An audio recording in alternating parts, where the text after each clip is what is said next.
안녕하세요. 부천 다복필리스 부동산의 김혜주입니다. 오늘은 취득세 알쏭달쏭이라는 제목으로 한번 이야기를 해보려고 해요. 그러니까 세법이 하도 많이 변해서 복잡하기도 하고 양도세도 또 양도세에서 계속 듣는 이야기가 있으니까 취득세도 양도세하고 똑같이 적용되는 거 아닌가 이렇게 생각하시는 분이 많더라고요. 그래서 이번 기회에 한번 알쏭달쏭한 몇 가지를 정리를 해보겠습니다. 취득세에서 제일 어려운 것이 조정지역 일시적 2주택 규정이에요. 네. 이걸 이제 양도세하고 비교하면서 한번 이야기를 해볼 건데, 그러자면 먼저 양도세를 알고 있어야겠죠. 양도세 일시적 2주택을 먼저 한번 볼게요. 양도세 일시적 2주택은 비조정지역 일시적 2주택과 조정지역 일시적 2주택으로 나눌 수가 있어요. 근데 이게 전제 조건이 두 가지가 있어요. 비과세 요건으로. 먼저 이제 종전주택을 취득한 날로부터 1년 이상 지난 후 신규주택을 취득해야 된다 이거예요. 적어도 1년은 살다가 새 집을 사라 이런 이야기고요. 또 양도일 현재 종전주택이 이미 비과세 요건을 충족하고 있어야 되는 거예요. 그래야 이런저런 요건을 따져서 비과세를 해주겠다 이런 이야기거든요. 요게 이제 전제 조건이 되고, 그 다음에 종전주택이 있는 곳과 신규주택이 있는 곳이 둘 중에 하나가 비조정지역이라면 비조정지역으로 봐주겠다 이런 이야기예요. 그러니까 조정, 비조정이든 비조정, 조정이든 아니면 비조정 더하기 비조정이든 이 세 가지 경우는 비조정지역 일시적 2주택으로 봐서 신규주택을 취득한 날로부터 3년 이내에만 종전주택을 양도하면 된다 이거고요. 그 다음에 둘 다 조정지역이다. 그러니까 조정 플러스 조정이다. 이런 경우에는 조정지역 일시적 2주택으로 보는 거거든요. 그러면 신규주택을 취득한 날로부터 1년 이내에 종전주택을 양도해야 되고 또 신규주택으로 전입까지 해야 됩니다. 그런데 만약 그때 신규주택이 기존 임차인이 있다. 그러면 또 임차인을 중간에 내보낼 수는 없잖아요. 그러니까 임대차 계약 종료일까지 이 전입과 종전주택 양도 기간을 연장해 주겠다. 이게 이제 양도세 일시적 2주택 규정이거든요. 그럼 이걸 기억하면서 취득세를 한번 살펴보겠습니다.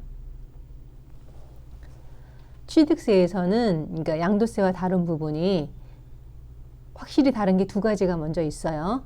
아까 그 양도세 전제 조건, 종전주택 취득 후 적어도 1년이 지난 다음에 신규주택을 사라 이런 조건이 취득세에는 없어요. 언제 신규주택을 샀든 그건 상관이 없고, 그 다음에 신규주택을 산 다음에 1년 내 종전주택을 팔기만 하면 되지 신규주택에 전입해라 그 조건까지는 없어요. 전입까지는 상관 안 하겠다 이런 이야기예요. 그렇기 때문에 또 기존 임차인이 있더라도 그럼 나는 연장은 안 해주겠다 이런 이야기예요. 기존 임차인이 있어도 처분기간이나 그게 연장되지 않고 딱 1년 내에 처분해야 됩니다. 그래서 이렇게 이게 조정지역 일시적 2주택인데 이게 이제 양도세와 또 다른 거는 종전주택이 어디든 그건 상관이 없어요. 종전주택이 아무리 비조정에 있든 뭐에 있든 그건 상관하지 않고 이번에 새로 사는 주택이 조정지역이다. 그럼 무조건 조정지역 일시적 2주택을 적용합니다. 그러니까 신규주택 취득 후 1년 내에 반드시 종전주택을 매도해야 되는 거예요. 그게 취득세의 조정지역 일시적 2주택이고요. 그 다음에 이제 취득세의 중과주택수, 중과세율을 살펴보면 이것도 종전주택 소재지는 어디든 상관없고 내가 지금 사는 주택이 조정지역이라면 그 조정지역 중과주택수에 들어가고 중과세율을 적용하겠다 이런 이야기예요. 내가 지금 주택이 3개인데 그중에 2개는 비조정이다. 그거 아무 상관없이 내가 이번에 사는 주택이 조정지역이라면 무조건 조정지역 3주택 세율을 적용하겠다는 거죠. 그 다음 또 알아두셔야 될 게 주택 플러스 분양권, 주택 플러스 입주권인 경우예요. 그런 경우에는 이 종전주택뿐만 아니라 새로 사는 신규주택을 처분해도 일시적 2주택을 봐주겠다는 거예요. 그러니까 이제 주택을 놔두고 새로 분양권이나 입주권을 사가지고 그거로 인해서 이제 신규주택을 취득하게 되는 경우에는 둘 중에 아무거나 하나만 팔면 된다 이런 이야기예요. 이건 괜찮죠. 이건 괜찮고, 그 다음에 또 알아두셔야 될 게 중과세율 적용 제외 주택이에요. 아무리 주택이 여러 개가 있어도 이런 집을 살 때는 중과세율을 적용하지 않겠다 하는 거예요. 그러니까 종류가 여러 개가 있는데 그 중에서 우리가 우리한테 우리가 기억해야 될 거는 공시가격 1억 원 이하인 주택이죠. 우리가 많이 활용할 수 있는 거는 공시가격 1억 원 이하인 주택을 살 때는 그 전에 주택이 몇 개가 있더라도 중과세율을 적용하지 않겠다 이런 이야기고요. 요거와 약간 다른 개념이 중과 대상 주택수 판정 시 제외되는 주택이에요. 그러니까 이 자체를 살 때 중과세율을 적용 안 하는 게 아니라 다른 주택을 취득할 때 그 중과대상 주택수를 숫자를 헤아리잖아요. 거기서 빼주겠다 하는 이야기예요. 그러니까 뭔가 몇 가지가 있냐면 다른 게도 여러 가지 더 있지만 우리가 유념해야 될 거는 공시가격 1억 원 이하인 주택, 또 시가 표준 1억 원 이하인 주거용 오피스텔, 그리고 5년이 경과하지 않은 상속주택이나 상속분양권, 입주권은 다른 주택을 취득할 때 중과대상 주택수를 헤아릴 때 빼주겠다는 이야기예요. 좀 약간 미묘하게 좀 다른 개념인데 이해하셨죠? 그 다음에 또 우리가 알아볼 거는 주택수에 포함되는 분양권, 입주권, 주거용 오피스텔이에요.